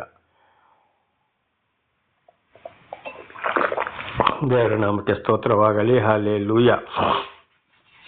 ಹಾಗೆ ಮುಂದೆ 47, 11, 12 ಓದುವಾಗ, 11 ಮತ್ತು 12ನೇ ಅಧ್ಯಾಯವನ್ನು ಓದಿ ನೋಡುವಾಗ ಜೋಸೆಫನಿಂದ ಅವರಿಗೆ ರಕ್ಷಣೆ. ಅಲ್ಲಿ ಏನಾಗ್ತದೆ, ಮಗ ಅಲ್ಲಿ ಪ್ರಧಾನಮಂತ್ರಿ ಅಧಿಕಾರಿ, ಇಡೀ ಐಗುಪ್ತ ದೇಶದ ಒಂದು ಅಧಿಕಾರಿಯಾಗಿರ್ತಾನೆ. ಅವರ ಮೂಲಕ ಅವನಿಗೆ ಏನೂ ತೊಂದರೆ ಆಗದಾಗಿ ರಕ್ಷಣೆ ಸಿಗ್ತದೆ. 11 ಮತ್ತು 12ನೇ ವಚನವನ್ನು ಓದಿಕೊಳ್ಳೋಣ. 47, 11, 12. ಫರೋಹನ ಅಪ್ಪಣೆಯ ಮೇರೆಗೆ ಯೋಸೇಫನು ತನ್ನ ತಂದೆಗೂ ಅಣ್ಣ ತಮ್ಮಂದಿರಿಗೂ ಐಗುಪ್ತ ದೇಶದಲ್ಲಿ ವಾಸಸ್ಥಾನವನ್ನು ನೇಮಿಸಿ ಅದರೊಳಗೆ ಉತ್ತಮವಾಗಿದ್ದ ರಮೇಶ್ ಪ್ರದೇಶದಲ್ಲಿ ಸ್ವಾಸ್ತಿಯನ್ನು ಕೊಟ್ಟನು. ಯೋಸೇಫನು ತನ್ನ ತಂದೆಗೂ ಅಣ್ಣ ತಮ್ಮಂದಿರಿಗೂ ತಂದೆಯ ಮನೆಯವರೆಲ್ಲರಿಗೂ ಅವರವರ ಕುಟುಂಬಗಳಿಗೆ ಸೇರಿದವರ ಲೆಕ್ಕದ ಪ್ರಕಾರ ಆಹಾರ ಕೊಟ್ಟು ಅವರನ್ನು ಸಂರಕ್ಷಿಸಿದನು. ನೋಡಿ, ಮಗ ಏನು ಮಾಡ್ದ, ತಮ್ಮ ಅಣ್ಣಂದರಿಗೆ ಮತ್ತು ಅವರ ಹೆಂಡತಿಗೆ, ಮಕ್ಕಳಿಗೆ, ತಮ್ಮನಿಗೆ, ಯಾಕೋಬನಿಗೆ, ತಂದೆಗೆ ಬೇಕಾದ ಆಹಾರವನ್ನು ಕೊಟ್ಟು ಆ ಸೀಮೆಯಲ್ಲಿ ನೀವು ದುಡ್ಕೊಂಡು ತಿನ್ನಿ, ನಿಮ್ಮ ಕೆಲಸವನ್ನು ನೀವು ಮಾಡಿ ಅಂತೇಳಿ ಅಲ್ಲಿ ಏನು ಮಾಡ್ದ, ಕೊಟ್ಟ. ಆಗ ಹಿಂದಿನ ದಿನ ಎಲ್ಲ ಮರೆತ, ಅವನ ಜೋಸೆಫನಿಗೆ ಕೊಟ್ಟ ಕಷ್ಟ, ಕಣ್ಣೀರಾಕ್ಸಿದ್ದು, ಮಾಡಿದ್ದು, ಅವನ ವಿರೋಧ ಮಾಡಿದ್ದು ಎಲ್ಲವನ್ನ ಅವನು ಮರೆತು ಬಿಟ್ಟ. ಅವರನ್ನು ಕ್ಷಮಿಸಿದ. ಆ ಯೋಚನೆಗೆ ತರಲಿಲ್ಲ. ಹಿಂದೆ ನೋಡಿದ್ದೇವೆ, 2 ಸಲ ದವಸ ಧಾನ್ಯಗಳನ್ನು ಕೂಡ ಕೊಟ್ಟ. ವಾಪಸ್ಸು ಏನು ಮಾಡ್ದ, ಅವರನ್ನು ಪತ್ತೆ ಹಚ್ಚಲಿಕ್ಕೋಸ್ಕರ ಇವರು ಏನು ಹೇಳ್ತಾರಂತ ಸ್ವಲ್ಪ ಪರೀಕ್ಷೆ ಮಾಡಿದ. ಆಮೇಲೆ ಪುನಃ ಅವರು ಅವ್ರ ಜೊತೆಯಲ್ಲಿ ಅವನ ಐಗುಪ್ತ ದೇಶದ ದೊಡ್ಡ ಅಧಿಕಾರಿ ಆದರೂ ಕೂಡ ಅಡಿಗೆ ಮಾಡಿಸಿ ಜೊತೆಯಲ್ಲಿ ಊಟವನ್ನು ಕೊಟ್ಟ. ಅವರ ಊಟವನ್ನು ಕೂಡ ಹಂಚಿದ. ಕಡೆಗೆ ಅಪ್ಪಿಕೊಂಡು ಹೋಗಿದ. ದೇವರು ನೋಡಿ ಏನಾಯ್ತು, ಯಾರನ್ನ ವಿರೋಧ ಮಾಡ್ತಾರೋ ಅಂಥವರಿಗೆ ಈ ವಿರೋಧಿಗಳನ್ನ ಶರಣಾಗಿಸಿದ. ಅವರ ಮುಖಾಂತರ ಇಲ್ಲಿ ರಕ್ಷಣೆ ಬಂತು. ದೇವರ ನಾಮಕ್ಕೆ ಸ್ತೋತ್ರವಾಗಲಿ. ಇದು ಒಂದು ಒಳ್ಳೆ ಕಾರ್ಯವೇ. ಅದಕ್ಕೆ ಹೇಳೋದು, ಯಾರಾದರೂ ಯಾರನ್ನು ಕೂಡ ದೂಷಣೆ ಮಾಡಬಾರ್ದು, ವೈರತ್ವ ಮಾಡಬಾರದು. ಬಹಳ ಒಳ್ಳೆ ಬುದ್ಧಿ, ಒಳ್ಳೆ ಯೋಚನೆ ಹೇಳ್ತಾರೋ, ಒಳ್ಳೆ ಮಾತುಗಳನ್ನು ಹೇಳ್ತಾರೋ ಅದನ್ನು ಕೇಳಬೇಕು, ಯೋಚನೆ ಮಾಡಬೇಕು, ವಿರೋಧ ಮಾಡಬಾರದು ಎಂಬುದಾಗಿ ಇದುವೇ ಒಂದು ಅರ್ಥವಾಗಿದೆ. ದೇವರ ನಾಮಕ್ಕೆ ಸ್ತೋತ್ರವಾಗಲಿ. ಆಯಿತು, ಅವರಿಗೆ ದವಸ ಧಾನ್ಯಗಳನ್ನ ಕೊಟ್ಟು ರಕ್ಷಣೆ ಕೊಟ್ಟ. ಯಾರು? ಜೋಸೆಫ್. ಇದು ನಮ್ಮ ಜೀವಿತದಲ್ಲಿ ಕೂಡ ನಮಗೆ ಒಂದು ವೇಳೆ ಅಣ್ಣಂದಿರೋ, ತಮ್ಮಂದಿರೋ, ತಂದೆಯ ತಾಯಿಯ ಏನಾದರೂ ವಿರೋಧ ಮಾಡುವುದಾದರೆ ಖಂಡಿತವಾಗಿಯೂ ನಾವಂಥದಕ್ಕೆ ವಿರೋಧ ಮಾಡಬಾರ್ದು, ಸಹಿಸಿಕೊಂಡು ಮುಂದೆ ಸಾಗಬೇಕು. ಅದಕ್ಕೆ ಉತ್ತರ ಕೊಡುವವನು ದೇವರೇ ಆಗಿದ್ದಾನೆ. ಅಂಥವರನ್ನು ಶರಣಾಗಿ ಮಾಡ್ತಾನೆ. ಅಂಥವರ ಮುಖಾಂತರ ಅವರಿಗೆ ಮತ್ತೆ ಯಾರು ಶಾಂತಿ ಸಮಾಧಾನದಲ್ಲಿ ಬಗ್ತಾರೋ ಅವರ ಕೈಯಿಂದಲೇ ರಕ್ಷಣೆ ಸಿಕ್ಕುವಂಥದ್ದಾಗ್ತದೆ. ಇದು ಇವತ್ತು ನಡೆದು ಹೋಗಿದೆ. ನನ್ನ ಜೀವಿತದಲ್ಲಿ ಕೂಡ ಬಹಳ ನಡೆಯುತ್ತಲೇ ಇದೆ. ದೇವರ ನಾಮಕ್ಕೆ ಸ್ತೋತ್ರವಾಗಲಿ. ಹಾಗೆ 13ರಿಂದ 26, ಆದಿಕಾಂಡ 47, 13ರಿಂದ 26ರವರೆಗೆ ಓದುವಾಗ, ಕಾನಾನ್ ದೇಶದಲ್ಲಿ ಬಹಳ ದೊಡ್ಡ ಬರಗಾಲ ಬಂತು. ಇಡೀ ಜಗತ್ತಲ್ಲೇ ಬರಗಾಲ ಇಲ್ಲ ಅಂದರೆ ಒಂದು ಚೂರು ಮಳೆ ಇಲ್ಲ, ಬೆಳೆ ಇಲ್ಲ, ಏನೂ ಇಲ್ಲ. ದೊಡ್ಡ ಒಂದು ಬರಗಾಲ ಬಂತು. ಎಲ್ಲರೂ ಆಹಾರಕ್ಕಾಗಿ ಐಗುಪ್ತ ದೇಶಕ್ಕೆ ಅವರ ಆಸ್ತಿಯನ್ನು ತೆಗೆದುಕೊಂಡು ಆಹಾರ ಧಾನ್ಯಗಳನ್ನು ಕೊಟ್ಟನು. ಯಾರು? ಜೋಸೆಫ್. ಇಡೀ ದೇಶದಲ್ಲೇ ಬರಗಾಲ ಬಂದು ಹೋಯಿತು. ಆದರೆ ಏನು ಮಾಡ್ತಾರೆ, ಅವರು ಆಹಾರಕ್ಕಾಗಿ ಬರುವಾಗ ಅವರ ಆಸ್ತಿಯನ್ನು ತೆಗೆದುಕೊಂಡು ಆಮೇಲೆ ಆಹಾರವನ್ನು ಅವರಿಗೆ ಕೊಡುವಂತಾಯಿತು. ಎಲ್ಲಿ? ಐಗುಪ್ತ ದೇಶದಲ್ಲಿ. ಇಡೀ ದೇಶಕ್ಕೆ ಬರಗಾಲ ಬಂದಾಗ ಐಗುಪ್ತ ದೇಶದಲ್ಲಿ ಮಾತ್ರ ಆಹಾರ ಧಾನ್ಯ ಇತ್ತು. ದೇವರ ನಾಮಕ್ಕೆ ಸ್ತೋತ್ರವಾಗಲಿ. ಅದು ನೋಡಿ, ಯೋಸೇಫನನ್ನು ಐಗುಪ್ತ ದೇಶದವರು ತಗೊಂಡು ಬಂದು ಆ ಫರೋಹನ ಅರಸನ ಅಲ್ಲಿಗೆ ಮಾರಿದ್ರು. ಆಮೇಲೆ ಅವನಿಂದಾಗಿ ದೇವರು ಬಹಳ ಒಂದು ಅದ್ಭುತವನ್ನ ಮಾಡಿದ್ರು. ಅಲ್ಲಿ ಆ ಐಗುಪ್ತ ದೇಶದಲ್ಲೇ ಒಂದು ಒಳ್ಳೆ ಬೆಳೆ ಬರುವಂತಾಯಿತು, ಆಶೀರ್ವಾದ ಮಾಡಿದ್ರು. ಇಡೀ ಜಗತ್ತಿನವರೇ ಐಗುಪ್ತ ದೇಶಕ್ಕೆ ಬರುವ ಹಾಗೆ ಆಯಿತು. ದೇವರ ನಂಬಿಕೆ ಸ್ತೋತ್ರ. ಹಾಗಾದ್ರೆ ಅರ್ಥ ಏನಪ್ಪಾ ಅಂದ್ರೆ, ದೇವರಿಂದ ಆಯ್ಕೆಗೊಂಡವರನ್ನ, ದೇವರು ಆದುಕೊಂಡವರನ್ನ ಎಲ್ಲಿ ಕಠಿಣ ಬರೆಗಳ ಗರ್ವ ಅಹಂಕಾರ ಎಲ್ಲಿ ಇರುತ್ತದೋ ಅಲ್ಲಿಗೆ ದೇವರು ಅವರನ್ನ ಕಳುಹಿಸಿ ಅವರ ಮುಖಾಂತರಲ್ಲಿ ಅದ್ಭುತವನ್ನ ಮಾಡುತ್ತಾರೆ. ಆಗ ದೇವರು ಆದುಕೊಂಡವರನ್ನು ಎಲ್ಲಿಗೆ ಕಳಿಸ್ತಾರೋ, ಅವರು ಯಾವ ಸ್ಥಳದಲ್ಲಿ ಇರ್ತಾರೋ ದೇವರು ಅವರಿಗೆ ಎಲ್ಲವನ್ನ ತಿಳಿಸ್ತಾರೆ, ಅಲ್ಲಿ ಒಳ್ಳೇದು ಮಾಡ್ತಾರೆ. ಅಲ್ಲಿ ಅವರಿಗೆ ಉಪಕಾರವಾಗುವ ಹಾಗೆ ಮಾಡುವುದು ಖಂಡಿತ. ದೇವರ ನಾಮಕ್ಕೆ ಸ್ತೋತ್ರವಾಗಲಿ. ಹಲ್ಲೆಲೂಯಾ. ಹಾಗೆ ನೋಡುವಾಗ ಅವರ ಆಸ್ತಿಯನ್ನು ತೆಗೆದುಕೊಂಡು ಅವರಿಗೆ ಆಹಾರವನ್ನು ಕೊಟ್ಟನು. ಆದರೆ ಜೋಸೆಫನವರ ಅಣ್ಣ ತಮ್ಮಂದರಿಗೆ ಆಸ್ತಿಯನ್ನು ಏನು ತೆಗೆದುಕೊಳ್ಳಲಿಲ್ಲ. ಹಾಗೆ ದೇವರು ಕೊಡಿಸಿದರು, ಬೇರೆಯವರಿಗೆ ಆಹಾರವನ್ನು ತೆಗೆದುಕೊಂಡು ಧಾನ್ಯಗಳನ್ನ ಕೊಟ್ಟರು. ದೇವರ ನಾಮಕ್ಕೆ ಸ್ತೋತ್ರವಾಗಲಿ. ಇದು ನಮ್ಮ ಜೀವಿತಕ್ಕೊಂದು ಅರ್ಥ ಏನಪ್ಪಾ ಅಂದ್ರೆ, ದೇವರಿಗೆ ನಮ್ಮನ್ನು ಮೇಲ್ಮಟ್ಟಕ್ಕೆ ಏರಿಸಿದಾಗ ಕಷ್ಟದಲ್ಲಿ ಬಂದವರಿಗೆ ನಾವು ಕೂಡ ದಾನ ಧರ್ಮ ಮಾಡಬೇಕು. ಆದ್ರೆ ಇವತ್ತು ಅನೇಕರು ಏನ್ ಮಾಡ್ತಾ ಇದ್ದಾರೆ, ಅವರಿಗೆ ಬೇಕಾದಷ್ಟು ಆಸ್ತಿ ಸ್ವಲ್ಪ ಇರ್ಬೋದು, ತುಂಬ ಇರ್ಬೋದು, ಬೇಕಾದಷ್ಟು ಕಷ್ಟಪಟ್ಟೇ ತಿನ್ನಿ ಅಂತೇಳಿ ದೇವರ ಒಂದು ಸೇವಕನು, ದೇವರು ಕೂಡ ಅದನ್ನು ಹೇಳಿದ್ದಾರೆ. ಅವರಿಗೆ ಬೇಕಾದಾಗ ದೇವರು ನಾನು ಯಾರಿಗೂ ಕೊಡೋದಿಲ್ಲ, ನಂದು ಅಂತೇಳಿ ಯಾರಿಗೂ ಅವರು ದಾನ ಧರ್ಮ ಮಾಡೋರಲ್ಲ. ಆದರೆ ಮಾಡಿದ್ರು ಕೂಡ ಇದ್ದವರಿಗೇ ಕೊಡ್ತಾರೆ ಹೊರತು ಬೇರೆ ಬಡವರಿಗೆ ಅವರು ಕೊಡೋರಲ್ಲ. ಆದರೆ ನಮ್ಮೊಂದು ಏನೂ ಇಲ್ಲ, ಎಲ್ಲ ದೇವರದ್ದೇ. ಭೂಮಿ, ಸೂರ್ಯ, ಚಂದ್ರ, ನಕ್ಷತ್ರ, ಗುಡುಗು, ಮಳೆ, ಭೂಮಿ ಒಳಗಿಂದ ನೀರು ಬರುವಂಥದ್ದು, ನಮ್ಮನ್ನು ಕೂಡ ಸೃಷ್ಟಿ ಮಾಡಿದ್ದು, ಸರ್ವವನ್ನು ಸೃಷ್ಟಿ ಮಾಡಿದ್ದು ದೇವರೇ ನಮಗೆ ಬದುಕಲಿಕ್ಕೋಸ್ಕರ. ಆಗ ನಮಗೆ ದೇವರು ಕೊಡುವಾಗ, ಅದರಲ್ಲಿ ನಮಗೆ ಸಂಪಾದನೆ ಬರುವಾಗ ಬಡ ಬಗ್ಗರಿಗೂ ಕೂಡ ನಾವು ದಾನ ಧರ್ಮ ಮಾಡಿ ಅದನ್ನು ಹಂಚಿ ತಿನ್ನಬೇಕು. ಹಾಗೆ ಯಾರು ಬಡ ಬಗ್ಗರಿಗೆ, ಕಷ್ಟ ಸಂಕಟ ದುಃಖದಲ್ಲಿ ಒಳ್ಳೆತನದಲ್ಲಿ ಇರುವವರಿಗೆ, ವಿಧವೆಯರು, ಅನಾಥ ಮಕ್ಕಳು, ಅನಾಥಾಶ್ರಮ ಒಳ್ಳೆ ರೀತಿಯಲ್ಲಿ ಬಡ ಬಗ್ಗರು ಇರುವಾಗ ಅವರಿಗೆ ದಾನ ಧರ್ಮ ಮಾಡಿ, ಇವತ್ತೊಂದು ಸರ್ಕಾರಿ ಅಧಿಕಾರಿಗಳೇ ಆಗಿರ್ಬೋದು, ಅವರಿಗೆ ಬೇಕಾದ ಸಂಬಳ ಇದೆ, ಅದರಲ್ಲಿ ಕೂಡ ಧಾರಾಳವಾಗಿ ದಾನ ಧರ್ಮ ಮಾಡಿಕೊಂಡು ಬಂದಾಗ ಅದರ 2ರಷ್ಟು ನಾನು ನಿಮಗೆ ಪರಲೋಕದಿಂದ ಅಂದರೆ ಕೈಲಾಸದಿಂದ ಸುರಿದು ಕೊಡ್ತೀನಿ ಇಲ್ವೋ ಪರೀಕ್ಷಿಸಿ ನೋಡಿ ಅಂತ ಹೇಳ್ತಾರೆ. ಅನೇಕರು ಇದೊಂದು ಸಾಕ್ಷಿಯನ್ನು ಕೊಡೋರಾಗಿದ್ದಾರೆ. ನನ್ನ ಸಹೋದರ ಸಹೋದರರೇ, ಒಬ್ಬೊಬ್ಬರು ಅಧಿಕಾರಿಗಳು ಕೂಡ ಅವರ ಸಂಬಳ ಎಲ್ಲ ಲಂಚ ಪಡ್ಕೊಂಡು ಏನೇನೋ ಮಾಡಿ ಎಷ್ಟೋ ಕೋಟಿ ಸಂಪಾದನೆ ಮಾಡಿರ್ತಾರೆ. ಇತರರಿಗೆ ಬಡ್ಡಿಗೆ ಕೊಡೋರು ಆಗಿದ್ದಾರೆ. ಅವರ ಜೀವಿತದಲ್ಲಿ ಒಂದಲ್ಲ ಒಂದು ಕಷ್ಟ ಸಂಕಟ ದುಃಖಗಳು, ಗಂಡ ಸರಿಯಿಲ್ಲ, ಹೆಂಡತಿ ಸರಿಯಿಲ್ಲ, ಮಕ್ಕಳು ಸರಿಯಿಲ್ಲ, ಇಲ್ಲದ್ರೆ ಅವರಿಗೆ ಒಂದೊಂದು ಕಾಯಿಲೆಗಳು, ನಾನಾ ಥರದ ಶಿಕ್ಷೆಯನ್ನು ಅನುಭವಿಸಬೇಕಾಗ್ತದೆ. ದೇವರ ನಾಮಕ್ಕೆ ಸ್ತೋತ್ರವಾಗಲಿ. ಆದ್ದರಿಂದ ಏನು ಮಾಡಬೇಕು, ಬಡ ಬಗ್ಗರಿಗೆ ದಾನ ಧರ್ಮ ಮಾಡಿ ಅಯ್ಯೋ ಅಂತೇಳಿ ಯಾರ ಮೇಲೆ ಯಾರಿಗೆ ಕರುಣೆ ಇರ್ತದೋ ಅವರ ಮೇಲೆ ದೇವರು ಕರುಣೆ ತೋರಿ ಆ ಕುಟುಂಬವನ್ನೇ ದೇವರು ಆಶೀರ್ವಾದ ಮಾಡುವರಾಗಿದ್ದಾರೆ ಅಂತ ಇದರ ಅರ್ಥ. ದೇವರ ನಾಮಕ್ಕೆ ಸ್ತೋತ್ರವಾಗಲಿ.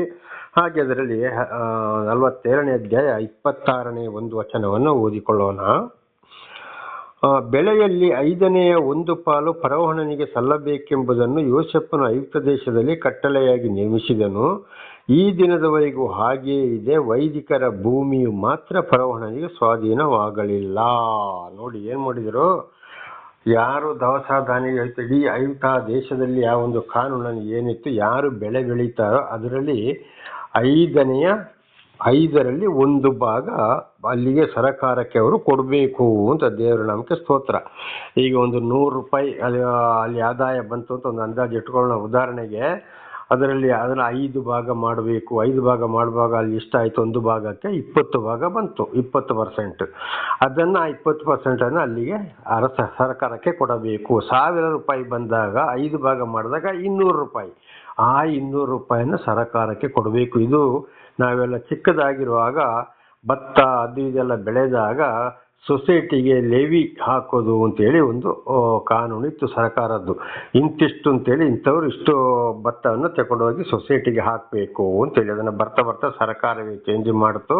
ಅಲ್ಲಿ ಯಾವುದೇ ಇಲ್ಲ. ಆಮೇಲೆ ಇನ್ಕಮ್ ಟ್ಯಾಕ್ಸು, ಆ ಟ್ಯಾಕ್ಸು, ಈ ಟ್ಯಾಕ್ಸ್ ಅಂತ ಹೇಳೋದು ಇದುವೇ ಆಗಿದೆ ಇವತ್ತು ಕೂಡ.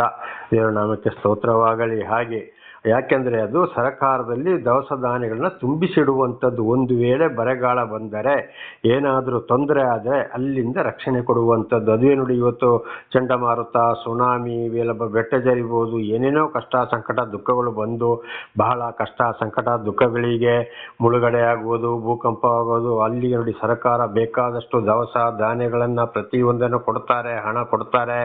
ಇದುವೇ ಕೇಂದ್ರ ಸರ್ಕಾರ ಮತ್ತು ರಾಜ್ಯ ಸರ್ಕಾರ ಅಲ್ಲಿ ಶೇಖರಣೆ ಮಾಡಿ ಇಡುವಂಥದ್ದು. ಅದನ್ನು ಕೂಡ ಇವತ್ತು ಕಳ್ಳ ಸಂಪಾದನೆ ಮಾಡಿ ರಾಜಕಾರಣಿಗಳು ಬೇರೆ ಬೇರೆ ಮಾರಿ ತಿನ್ನಕ್ಕೆ ನೋಡ್ತಾರೆ. ಅಂಥವರಿಗೂ ಕೂಡ ಆ ಶಿಕ್ಷೆ ತಪ್ಪಿದ್ದಲ್ಲ. ಇದೆಲ್ಲವೂ ಏನಾಗಿದೆ, ದೇವರ ನಿಯಮವಾಗಿದೆ. ಅದುವೇ ಆಗಿನ ಕಾಲದಲ್ಲಿ ಬರೆಯಲ್ಪಟ್ಟಿದ್ದು, ಅದುವೇ ಇವತ್ತು ಕಾನೂನಾಗಿ ಮಾರ್ಪಟ್ಟಿದೆ. ದೇವರ ನಾಮಕ್ಕೆ ಸ್ತೋತ್ರವಾಗಲಿ. ಹಲ್ಲೆಲೂಯಾ. ಹಾಗೆ ಆದಿಕಾಂಡ 47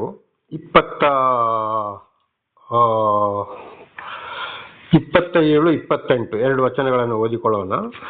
ಇಸ್ರಾಯೇಲರು ಐಗುಪ್ತ ದೇಶಕ್ಕೆ ಸೇರಿರುವ ಗೋಷೆನ್ ಸೀಮೆಯಲ್ಲಿ ವಾಸ ಮಾಡಿದರು. ಅದರಲ್ಲಿ ಅವರು ಆಸ್ತಿಯನ್ನು ಸಂಪಾದಿಸಿ ಬಹು ಸಂತಾನವಾಗಿ ಬಹಳವಾಗಿ ಹೆಚ್ಚಿದರು.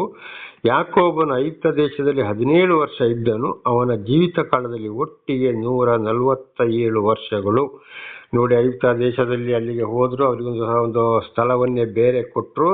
ಅವರಲ್ಲಿ ಆಸ್ತಿಯನ್ನು ಸಂಪಾದನೆ ಮಾಡಿಕೊಂಡು ಬಹಳ ಸಂತಾನದವರು ಜಾಸ್ತಿ ಬಂತು. ಅವರಲ್ಲಿ ಐಶ್ವರ್ಯವನ್ನು ಕೂಡ ಪಡೆಯುತ್ತಾ ಬಂದರು. ದೇವರ ನಾಮಕ್ಕೆ ಸ್ತೋತ್ರವಾಗಲಿ. ಅಲ್ಲಿ ಅದರಲ್ಲಿ ಬಹಳ ದುಡಿದ್ರು, ಮಾಡಿದ್ರು, ಸಂಪಾದನೆ ಆಯಿತು. ಅವರ ವಂಶ ಕೂಡ ಮೇಲೆ ಜಾಸ್ತಿ ಆಗ್ತಾ ಬಂತು. ನೋಡಿ, ದೇವರು ಆದುಕೊಂಡ್ರು, ಯಾಕೋಬನ ಆದುಕೊಂಡ್ರು, ನಿನ್ನ ಸಂತಾನವನ್ನೇ ಆಶೀರ್ವದಿಸ್ತೇನೆ ಅಂತೇಳಿ ಮೊದಲೇ ವಾಗ್ದಾನ ಮಾಡಿದ್ರು ದೇವರು. ಕಾನಾನ್ ದೇಶದಲ್ಲಿ 7 ವರ್ಷ ಬಹಳ ಬರಗಾಲ ಬಂದಾಗ ನೋಡಿ, ದೇವರು ಇಲ್ಲಿಗೆ ನಡೆಸಿದ್ರು. ಇಲ್ಲಿ ಅವರನ್ನು ಒಳ್ಳೆಯದು ಮಾಡಿದರು. ದೇವರ ನಾಮಕ್ಕೆ ಸ್ತೋತ್ರ. ಹಾಗೆ ದೇವರು ಯಾರನ್ನ ಆದುಕೊಳ್ತಾರೋ, ಯಾವ ಸ್ಥಳದಲ್ಲಿ ಬಿಡ್ತಾರೋ, ಅವರಿಗೆ ಏನೇ ಕಷ್ಟ ಸಂಕಟ ದುಃಖಗಳು ಬಂದರೂ ಅನುಭವಿಸಲೇಬೇಕು ಶಾಂತಿ ಸಮಾಧಾನದಿಂದ. ಆದರೆ ದೇವರವರಿಗೆ ಬೇಕಾದ ಸಹಾಯವನ್ನು ಮಾಡ್ತಾರೆ. ಅವರೊಂದಿಗೆ ದೇವರೇ ಇರ್ತಾರೆ. ದೇವರ ನಾಮಕ್ಕೆ ಸ್ತೋತ್ರವಾಗಲಿ. ಇದಕ್ಕೆ ಯೆಶಾಯ 41:10 ಯೆಶಾಯನು ಕೂಡ ಒಂದು ಮಾತನ್ನು ಹೇಳಿದರೆ, ದೇವರು ಭಯಪಡಬೇಡ, ನಾನು ನಿನ್ನೊಂದಿಗಿರುವೆನು ಅಂತೇಳಿ. ಯಾಕೋಬನಿಗೆ ಅದನ್ನೇ ಹೇಳಿದರು, ಭಯಪಡಬೇಡ, ನಾನು ನಿನ್ನೊಂದಿಗಿದ್ದೇನೆ ಅಂತ. ದೇವರು ಆದುಕೊಂಡವರ ಜೊತೆಯಲ್ಲೇ ದೇವರು ದರ್ಶನ ಕೊಡೋರಾಗಿದ್ದಾರೆ, ಮಾತಾಡೋರಾಗಿದ್ದಾರೆ, ಅವರ ಜೊತೆಯಲ್ಲೇ ಇದ್ದು ಅವರನ್ನ ನಡೆಸುವವರಾಗಿದ್ದಾರೆ. ದೇವರ ನಾಮಕ್ಕೆ ಸ್ತೋತ್ರವಾಗಲಿ. ಹಲ್ಲೆಲೂಯಾ. ಹಾಗೆ 29ರಿಂದ 31ರವರೆಗೆ ಓದಿಕೊಳ್ಳೋಣ. ಆದಿಕಾಂಡ 47, 29ರಿಂದ 39ರವರೆಗೆ. ಇಸ್ರಾಯೇಲನಿಗೆ ಅಂದರೆ ಯಾಕೋಬನಿಗೆ ಅವಸಾನ ಕಾಲ ಸಮೀಪಿಸಿದಾಗ ಅವನು ತನ್ನ ಮಗನಾದ ಯೂಸೆಫನನ್ನು ಕರೆಸಿ, ನಿನಗೆ ನನ್ನ ಮೇಲೆ ಪ್ರೀತಿ ಇದ್ದರೆ ನೀನು ನಂಬಿಕೆಯಿಂದಲೂ ಪ್ರೀತಿಯಿಂದಲೂ ನನ್ನ ಮಾತನ್ನು ನಡೆಸಬೇಕು. ಏನೆಂದರೆ ನನಗೆ ಐಗುಪ್ತ ದೇಶದಲ್ಲಿ ಸಮಾಧಿ ಮಾಡಬೇಕೆಂದು ಕೇಳಿಕೊಳ್ಳುತ್ತೇನೆ. ದೇವರ ನಾಮಕ್ಕೆ ಸ್ತೋತ್ರವಾಗಲಿ. ಬೇಡವೆಂದು ಕೇಳಿಕೊಳ್ಳುತ್ತೇನೆ. ಯೋಸೇಫನನ್ನು ಕರೆಸ್ತಾನೆ ಯಾಕೋಬ, ನೋಡಪ್ಪ, ನನಗೆ ನಿನ್ನ ಪ್ರೀತಿ ಇದ್ರೆ ನಾನು ಸಾಯ್ತೇನೆ, ಇಲ್ಲಿ ನನಗೆ ನೀನು ಸಮಾಧಿ ಮಾಡಬಾರ್ದು. ಇಲ್ಲಿಗೆ ಆಗ ಸ್ವಂತ ಊರಾದ ಕಾನಾನ್ ದೇಶಕ್ಕೆ ತೆಗೆದುಕೊಂಡು ಹೋಗಿ ನೀನನ್ನು ಸಮಾಧಿ ಮಾಡಬೇಕು. ನನ್ನ ಹುಟ್ಟೂರಿನಲ್ಲಿ, ನನ್ನ ಮಣ್ಣಲ್ಲಿ, ಇಲ್ಲಿ ನನಗೆ ನೀನು ಸಮಾಧಿ ಮಾಡಬಾರ್ದು ಅಂತ ಹೇಳ್ತಾನೆ. ಯಾರು? ಯಾಕೋಬ ಜೋಸೆಫನಿಗೆ. 30ನೇ ವಾಕ್ಯ. ಕೇಳಿಕೊಳ್ತೇನೆ, ನಾನು ಪಿತೃಗಳಲ್ಲಿ ಸೇರಿದಾಗ ನನ್ನ ಶವವನ್ನು ಐಗುಪ್ತ ದೇಶದಿಂದ ತೆಗೆದುಕೊಂಡು ಹೋಗಿ ಆ ಪಿತೃಗಳ ಸ್ಮಶಾನ ಭೂಮಿಯಲ್ಲಿಯೇ ಸಮಾಧಿ ಮಾಡಬೇಕು. ಹಾಗೆ ಮಾಡುತ್ತೇನೆಂಬುದಾಗಿ ನೀನು ನನ್ನ ತೊಡೆಯ ಕೆಳಗೆ ಕೈ ಇಟ್ಟು ಪ್ರಮಾಣ ಮಾಡಬೇಕೆಂದು ಹೇಳಲು ಅವನು, ನೀನು ಹೇಳಿದಂತೆಯೇ ಮಾಡುತ್ತೇನೆ ಅಂದನು. ನೋಡು, ನನಗೆ ಪ್ರಮಾಣ ಮಾಡು, ತೊಡೆಯ ಕೆಳಗೆ ಕೈ ಇಟ್ಟು ನಾನು ಹಾಗೆ ಮಾಡ್ತೇನೆ, ಇಲ್ಲಿ ಸಮಾಧಿ ಮಾಡುವುದಿಲ್ಲ, ಪಿತೃಗಳ ಸಮಾಧಿಯ ಬಳಿಗೆ ಅಂದರೆ ಕಾನಾನ್ ದೇಶಕ್ಕೆ ತೆಗೆದುಕೊಂಡೋಗಿ ಸಮಾಧಿ ಮಾಡ್ತೇನೆ ಅಂತ ನನಗೆ ಪ್ರಮಾಣ ಮಾಡಬೇಕು ಅಂತೇಳಿ.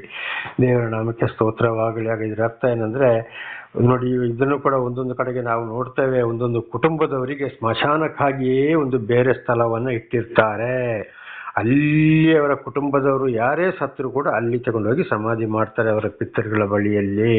ಹಾಗೆ ಏನು ಮಾಡ್ತಾರೆ, ಅವರವರನ್ನು ಅಲ್ಲೇ ಸಮಾಧಿ ಮಾಡಬೇಕು ಅಂತ ಇದರ ಒಂದು ಅರ್ಥ. ಆದರೆ ಇವತ್ತೇನಾಗಿದೆ, ಜನಸಂಖ್ಯೆ ತುಂಬ್ತಾ ಬಂದಾಗಿ ಒಂದೊಂದು ಕಡೆಗೆ ದೊಡ್ಡ ದೊಡ್ಡ ಸಿಟಿಗಳಲ್ಲಿ ಕರೆಂಟಲ್ಲಿ ಸುಡೋದು, ಎಲ್ಲೆಲ್ಲೇ ಬಿಸಾಡೋದು, ಮಾಡೋದು, ಏನೇನೋ ಮಾಡಿಬಿಡ್ತಾರೆ. ಜನಸಂಖ್ಯೆ ಜಾಸ್ತಿ ಆಗ್ತಾ ಬರ್ತಾ ಇದೆ. ಅದಕ್ಕೆ ಆ ರೀತಿ ಆಗಿದೆ. ದೇವರ ನಾಮಕ್ಕೆ ಸ್ತೋತ್ರ. ಅದಕ್ಕೆ ಅವರವರ ಭೂಮಿಯಲ್ಲೇ ಸಮಾಧಿ ಮಾಡಬೇಕು ಅಂತ ಯಾಕೋಬ ಹೇಳಿದಂಥದ್ದು. ಅದು ನೋಡಿ ಅಬ್ರಹಾಮನು ಕೂಡ ಅವನ ಮಗ ಇಸಾಕನಿಗೆ ಹೆಂಡತಿಯನ್ನ ತರಬೇಕಾದ್ರೆ ಅವರ ಅಧಿಕಾರಿಗಳಿಗೆ ಏನು ಹೇಳ್ದ, ನನ್ನ ಸ್ವದೇಶದಿಂದ ಸ್ವಕುಲದಿಂದಲೇ ನನಗೆ ನನ್ನ ಮಗನಿಗೆ ಹೆಂಡತಿಯನ್ನು ತರ್ತೇನೆ ಅಂತ ನನ್ನ ತೊಡೆ ಕೆಳಗೆ ಕೈ ಇಟ್ಟು ಪ್ರಮಾಣ ಮಾಡು ಅಂತೇಳಿ ಆ ರೀತಿ ಪ್ರಮಾಣ ಮಾಡಿ ಕಳಿಸಿದ. ಅದೇ ವಿಷಯದಲ್ಲಿ ಯಾಕೋಬನು ಕೂಡ ಅದನ್ನೇ ಹೇಳಿದ ಯೋಸೆಫನಿಗೆ, ನನ್ನ ತೊಡೆ ಕೆಳಗೆ ಕೈ ಇಟ್ಟು ನೀನು ಪ್ರಮಾಣ ಮಾಡು ಅಂತ. ದೇವರ ನಾಮಕ್ಕೆ ಸ್ತೋತ್ರ.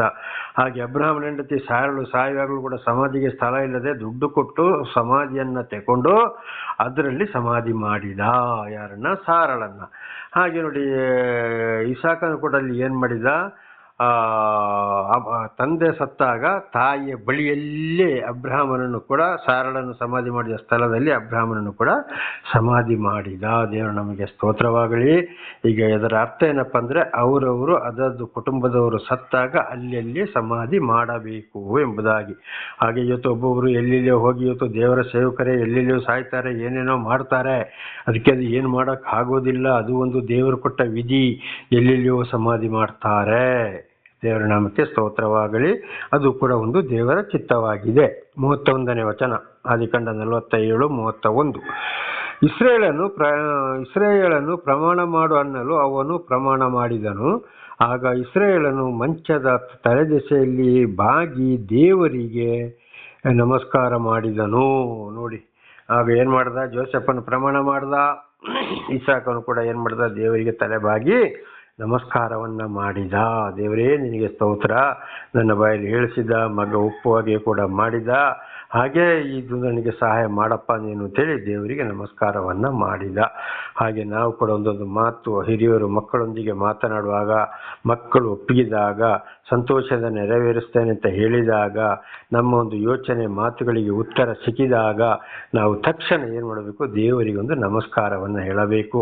ದೇವರೇ, ನನ್ನ ಮುಖಾಂತರ ನೀನು ಈ ರೀತಿ ಮಾಡಿಸಿದ್ಯಾ, ನನಗೆ ಉಪಕಾರ ಮಾಡಿಸಿದ್ಯಾ, ಮಕ್ಕಳೆಲ್ಲರೂ ನಾವು ಶಾಂತಿ ಸಮಾಧಾನದ ಒಪ್ಪಿ ಮಾತನಾಡುವಾಗೆ ಅದಕ್ಕೆ ಉತ್ತರ ಸಿಕ್ಕುವ ಹಾಗೆ ಮಾಡಿದ್ಯಾ, ನಿನ್ನ ಉಪಕಾರಗಳಿಗಾಗಿ ಸ್ತೋತ್ರ ಅಂತೇಳಿ ನಾವು ಪ್ರತಿಯೊಂದು ಕೆಲಸ ಕಾರ್ಯಗಳಿಗೂ ದೇವರಿಗೆ ಒಂದು ನಮಸ್ಕಾರ ಹೇಳೋರಾಗಿರಬೇಕು. ದೇವರೇ ನಿಮಗೆ ಸ್ತೋತ್ರ. ನಾವು ಸುಮ್ಮನೆ ಹೋಗಬಾರ್ದು, ಮತ್ತೆ ನಾನು ಮಾಡಿದೆ ನನ್ನದು ಅಂತ ಹೇಳಬಾರದು.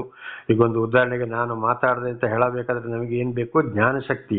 ಆ ಜ್ಞಾನವನ್ನು ಕೊಡೋರು ಯಾರಾಗಿದ್ದಾರೆ? ದೇವರು. ಅನ್ನ ಆಹಾರ ನೀರು ಕೊಟ್ಟು ರಾತ್ರಿ ಹಗಲು ಮಾಡಿ ನಮ್ಮನ್ನು ಬೆಳೆಸಿ ಜ್ಞಾನ ಕೊಟ್ಟು ನಡೆಸೋರು ಯಾರಾಗಿದ್ದಾರೆ? ದೇವರಾಗಿದ್ದಾರೆ. ಹಾಗೆ ನಮ್ಮ ಪ್ರತಿ ಒಂದು ಕಾರ್ಯದಲ್ಲಿ, ಒಳ್ಳೆಯ ಕಾರ್ಯಗಳಲ್ಲಿಯೂ ದೇವರಿಗೆ ನಾವು ನಮಸ್ಕಾರವನ್ನು ಹೇಳೋರಾಗಿರಬೇಕು.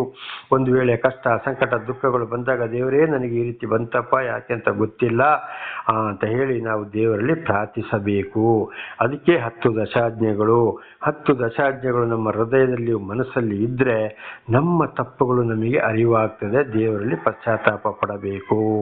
ಒಳ್ಳೆಯದಕ್ಕಾಗಿ ದೇವರಿಗೆ ನಮಸ್ಕಾರ ಹೇಳಬೇಕು, ಕೆಟ್ಟದಕ್ಕಾಗಿ ನಾವು ಪಶ್ಚಾತ್ತಾಪ ಪಡಬೇಕು. ಯಾವುದೇ ಕಾರಣಕ್ಕೂ ನಾವು ದೇವರನ್ನ ದೂಷಣೆ ಮಾಡಬಾರದು, ಉಪಕಾರಗಳನ್ನ ಮರೆಯಬಾರದು. ಉದಾಹರಣೆಗೆ ಒಂದು ಊಟ ಮಾಡೋಗಳು, ದೇವರೇ ಈ ಊಟ ಕೊಟ್ಟದಕ್ಕಾಗಿ ನಿನಗೆ ಸ್ತೋತ್ರಪ್ಪ, ಆಶೀರ್ವದಿಸು, ನಿನ್ನ ಪ್ರೀತಿಗಾಗಿ ಸ್ತೋತ್ರ. ನಮ್ಮ ಕೈಯಲ್ಲಿ ಒಂದು ದಾನ ಧರ್ಮ ಇತರರಿಗೆ ಮಾಡಿಸ್ತಾರೆ, ದುಡ್ಡು ಇರ್ಬೋದು, ಬಟ್ಟೆ ಇರ್ಬೋದು, ಅಕಸ್ಮಾತ್ ಊಟ ಇರ್ಬೋದು, ಮಾತಿನ ಮೂಲಕ ಇರ್ಬೋದು. ದೇವರೇ, ನನ್ನ ಕೈಯಲ್ಲಿ ನೀನು ಮಾಡಿಸಿದಕ್ಕಾಗಿ ನಿನಗೆ ಸ್ತೋತ್ರ, ಅವರನ್ನು ಕ್ಷಮಿಸು, ಅವರನ್ನು ಕೂಡ ಆಶೀರ್ವದಿಸು ಎಂಬುದಾಗಿ ನಮ್ದು ಈ ರೀತಿ ಹೋದಲ್ಲಿಯೂ ಬಂದಲ್ಲಿಯೂ ನಿತ್ತಲ್ಲಿಯೂ ಎಲ್ಲಲ್ಲಿಯೂ ಒಂದು ಪ್ರಾರ್ಥನಾ ಜೀವಿತವಾಗಬೇಕು. ಆ ದೇವರಲ್ಲಿ, ಭಗವಂತ ಪರಮಾತ್ಮ ಯೇಸು ಕ್ರಿಸ್ತನಲ್ಲಿ. ದೇವರ ನಾಮಕ್ಕೆ ಸ್ತೋತ್ರವಾಗಲಿ. ಹಲ್ಲೆಲೂಯಾ. ಹಾಗೆ ಆದಿಕಾಂಡ 47ನೇ ಅಧ್ಯಾಯ ಮುಕ್ತಾಯವಾಯಿತು. ಈಗ 48ನೇ ಅಧ್ಯಾಯಕ್ಕೆ ಹೋಗೋಣ. ಆದಿಕಾಂಡ 48:1. ಕೆಲವು ಕಾಲವಾದ ಮೇಲೆ ತಂದೆಯು ಬಹಳ ಬಲಹೀನನಾಗಿ ಬಿದ್ದಿದ್ದಾನೆಂಬ ವರ್ತಮಾನವು ಯೋಸೇಫನಿಗೆ ಬರಲು, ಅವನು ಮನಸ್ಸೆ ಎಫ್ರಾಯೀಮರೆಂಬ ತನ್ನಿಬ್ಬರ ಮಕ್ಕಳನ್ನು ಸಂಗಡ ಕರೆದುಕೊಂಡು ಅವನ ಬಳಿಗೆ ಬಂದನು. ಆಯ್ತು, ಅಧಿಕಾರಿ ಅವರು ಐಗುಪ್ತ ದೇಶದ ಯಾವುದೋ ಒಂದು ಮೂಲೆಯಲ್ಲಿ ಕೆಲಸ ಮಾಡ್ತಾ ಇದ್ದಾರೆ. ಅವನಿಗೆ ಅಲ್ಲಿ ಕಾಯಿಲೆ ಹಿಡಿಯಿತು. 147ನೇ ವರ್ಷ ಅಂತ ನಾವಾಗಲೇ ಓದಿಕೊಂಡಿದ್ದೇವೆ. ಆಗ ಈ ವರ್ತಮಾನ ಬಂದಾಗ ಏನ್ ಮಾಡ್ದ ಯೋಸೇಫ್? 2 ಮಕ್ಕಳನ್ನ ಕರ್ಕೊಂಡು ತಂದೆಯನ್ನ ನೋಡಕ್ಕೆ ತಂದೆಯ ಬಳಿಗೆ ಹೋದ. ಇದು ಹಾಗೆ ನಮ್ಮ ಜೀವಿತದಲ್ಲಿ ಕೂಡ ಒಂದು ವೇಳೆ ನಮ್ಮ ಹಿರಿಯರು, ತಂದೆ ಇರ್ಬೋದು, ತಾಯಿ ಇರ್ಬೋದು, ಹೀಗೆ ಏನಾದ್ರೂ ಅವರಿಗೆ ಅನಾರೋಗ್ಯ ಆಯಿತು ಅಂತ ಹೇಳಿದಾಗ ತನ್ನ ಮಕ್ಕಳು ಅವರನ್ನ ನೋಡಿಕೊಳ್ಳೋಣ ಅಂತೇಳಿ ಕುಟುಂಬ ಸಮೇತ ಕರೆದುಕೊಂಡು ಹೋಗಿ ಅಂಥವ್ರನ್ನ ನೋಡಬೇಕು. ಒಂದು ವೇಳೆ ಆಗ ಅವರಿಗೆ ಅವರಿಗೆ ಮಕ್ಕಳನ್ನ ಮೊಮ್ಮಕ್ಕಳನ್ನ ನೋಡಕ್ಕೆ ಆಸೆ ಇರ್ಬೋದು ಕೊನೆಯ ಸಮಯದಲ್ಲಿ.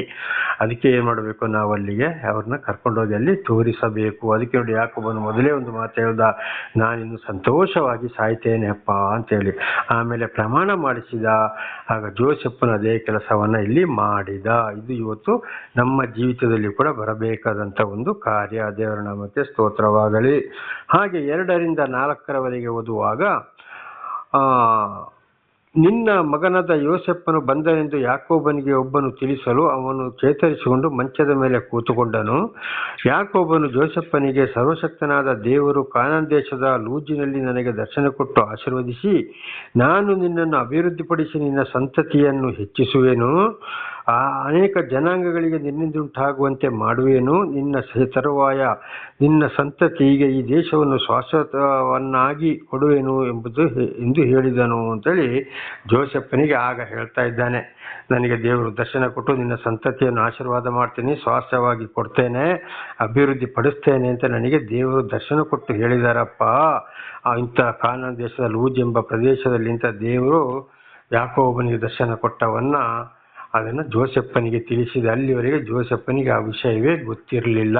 ಹಾಗೆ ಇವತ್ತು ಅನೇಕರು ಏನಾಗ್ತಾರೆ, ಅವರ ಕೊನೆಯ ವಯಸ್ಸಿನ ಸಮಯದಲ್ಲಿ ದೇವರವರೊಂದಿಗೆ ಮಾತನಾಡಿದ್ದು, ತಿಳಿಸಿದ್ದು, ದೇವರ ಕಾರ್ಯವನ್ನೆಲ್ಲ ಮಕ್ಕಳಿಗೆ ತಿಳಿಸುವವರಾಗಿದ್ದಾರೆ.